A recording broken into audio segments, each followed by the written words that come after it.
Good morning, ladies and gentlemen.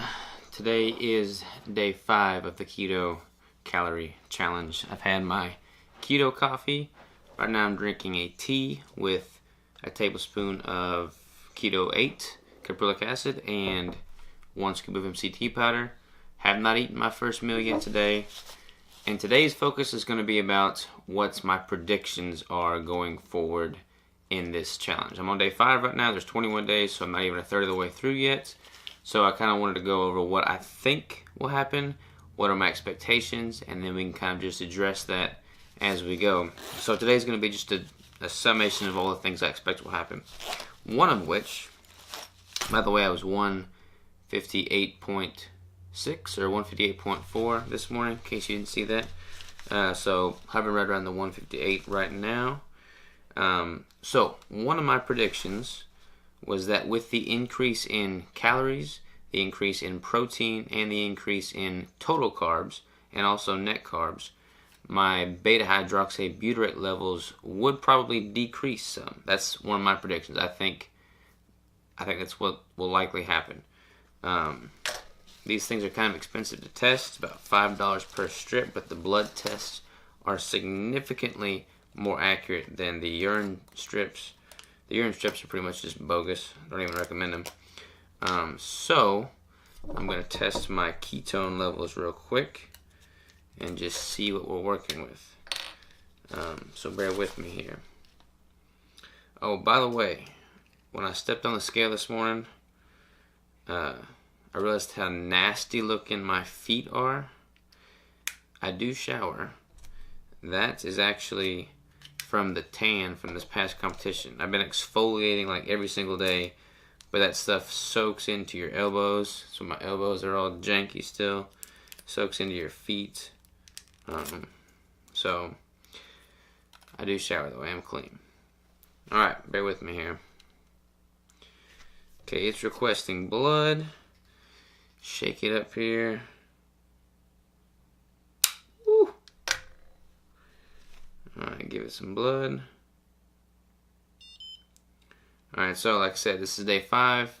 I've been in a caloric surplus I was on Saturday and Sunday, so 7 days now, really. We'll see what happens with the ketone levels. 1 and 0. So 1.1 right now, which is still in ketosis, for sure. You're in ketosis at 0.5 or greater. The sweet spot's between 1 and 3. Right now I'm at 1.1. So, and this fluctuates quite a bit. It fluctuates based off of, when you wake up, when you eat. I've been drinking this, that might have an effect on it. When you train, affects your ketone levels. So, I'm in ketosis. I don't feel different if I'm at 1 versus if I'm at 2 versus if I'm at 3, really. As long as I'm in ketosis, I feel pretty regular, pretty consistent. So there is that. I'm gonna go make my first meal of the day now, and I'll check in with you later. Alright, I'm pretty excited about this meal. This is my first attempt at ever making anything with cauliflower, which is kind of like the low carb craze. I always kind of gravitate towards the miracle rice, miracle noodles, because it's like 0 calories. But I figured I'd give this cauliflower thing a try. Made a cauliflower pancake. This thing has got cauliflower crumbles, cream cheese, almond butter, eggs, MCT powder, and Irish butter. And it's sitting at 32 grams of protein, 20 grams of carbs, of which about half of that is fiber, 60 grams of fat for 754 total calories. Alright, so I made myself one of those low-calorie Zip Fizz ice shakes. I also put a tablespoon of heavy cream and a half a cup of coconut milk in there. Pretty good. So, I want to tackle some more of these predictions for this challenge here. Again, this is day 5. I got 21 days in total. So, these are just kind of what I expect will happen. I expect to have more energy. I was taking in 1,650 calories at the end of my prep. I was working out and training hard, and I was definitely depleted. So by increasing my calories to 4,000, I should have substantial more energy. By the way, in the intro video, I said something like, that's almost a 60% increase in calories. I must have like competitors' mental mind fog or something going on there, because from 1,650 calories to 4,000, that's more than a 140% increase. So somebody commented and brought that to my attention. They're absolutely correct. I don't know where my head was, but yeah, this is not a 60% increase in calories. This is like 140 something percent increase in calories. So much more of a substantial difference. So again, I kind of was motivated to do this because of Jason Whitrock's series. He experienced a slight decrease in body fat and a slight decrease in body weight. I don't really expect to see that happen with me because I was so depleted. Like, I went straight from peak week of the competition to 4,000 plus calories with like a couple days in there that were like 5,000 because I just finished the show. So I don't expect to lose more body fat or body weight because I was pretty much at the lowest point right there. So I expect to gain a little bit, but nothing substantial. 5 pounds or so maybe. Let's see here. I expect my strength to increase. I don't know that I expect it to increase beyond what it was in the off season, and like I actually PR'd on several of my lifts in competition prep with the keto. I didn't really start experiencing a loss in strength until about a month out from the show day, and I did a 4.5 month prep. So with bumping my calories up, I expect to see a pretty rapid, equalizing effect, basically getting me to where I was at my strongest point thus far. So again, my body weight at the heaviest point was 182, and there's some lifts where you're kind of more inclined to lift heavier when you have more leverage, more body weight. I don't expect to be at 182 by the end of this 21-day challenge, so I don't know. But I think all in all, my strength should be pretty much where it was at the height before I started noticing a decrease in strength. So yeah. And then let's see here. I expect to fill out a little bit. Like I expect my cheeks to fill out. When you're in competition prep mode, you start looking like a skeleton. I expect to kind of fill out a little bit more. Honestly, I expected my skin to get, and I've kind of alluded to this in a couple other posts, but I expected my skin to get much thicker and hold a little bit more water weight right off the bat, increasing my calories. That's just what happens. But the exact opposite is true. Like, I filled out, my muscle bellies are more full. I felt awesome, had a great pump last night in the gym doing back. And my skin is thinner. I'm holding less water. I can tell in like my ankles and my feet.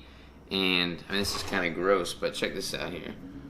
Like, that's paper thin skin. It's really gross. I'm like a 90-year-old grandpa there. But it's good from a competitor standpoint because it really brings out the vascularity. It brings out the musculature definition because there's not like this thick subcutaneous layer of skin.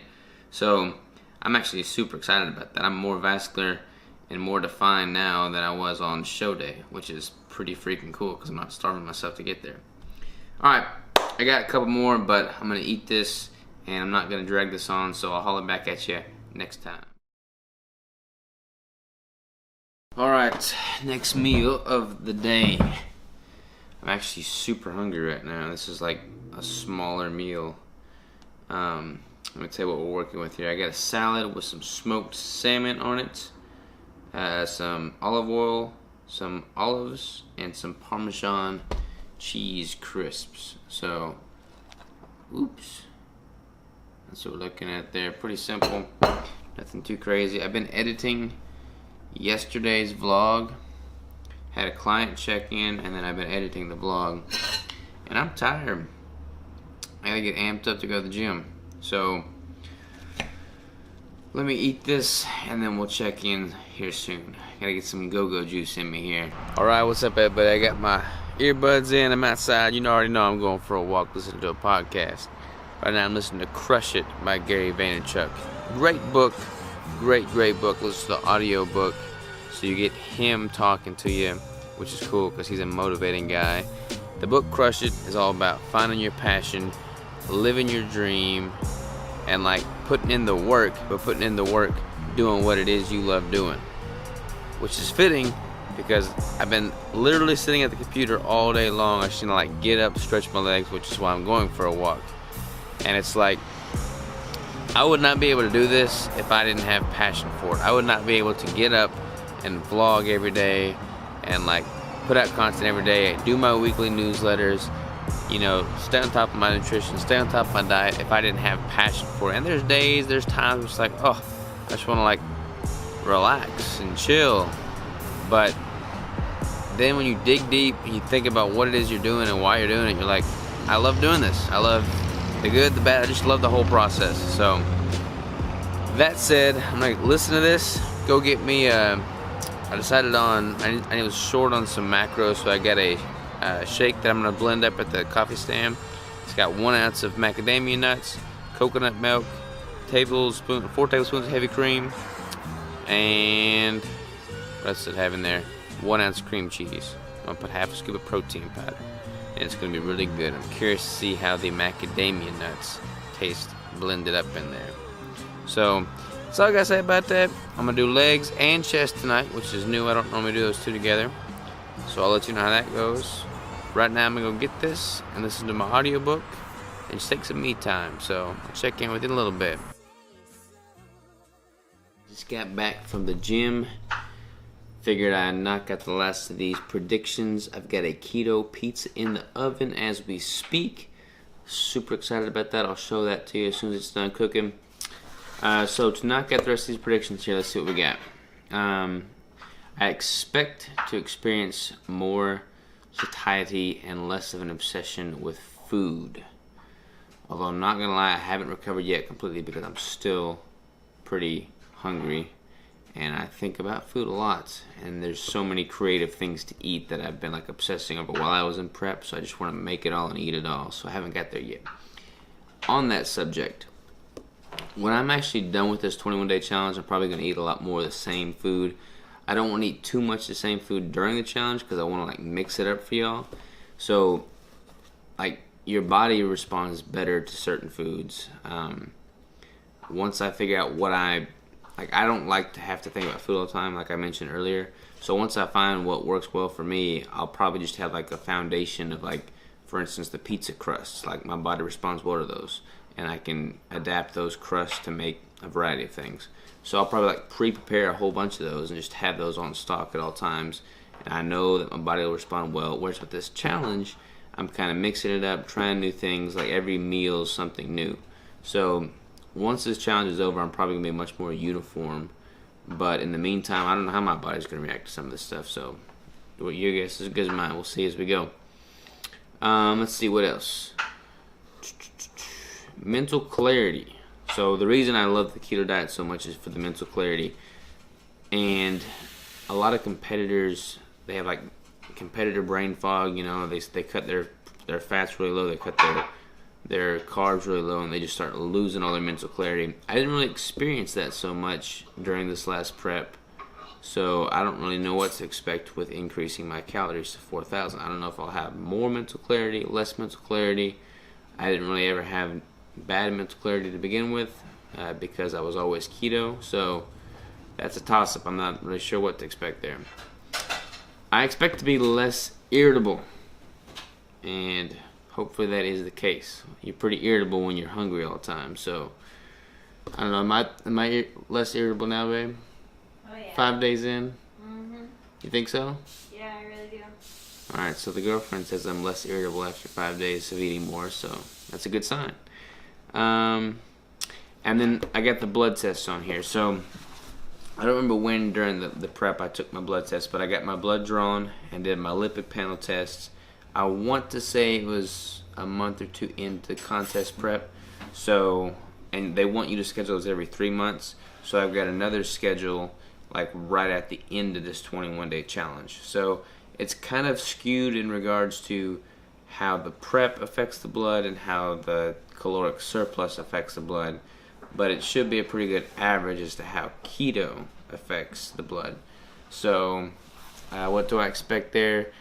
I've been on keto for 2 years, so my biomarkers are all good. My blood tests were really great. I'll repost, they're all available on my website, but I'll repost my old tests And once I take the new lipid panel test at the end of this challenge, I'll repost those results as well.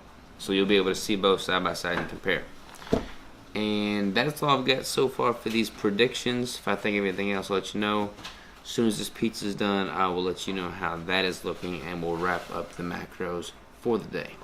Alright, so this keto pizza, we got the fathead pizza crust. We've got anchovies. I love anchovies.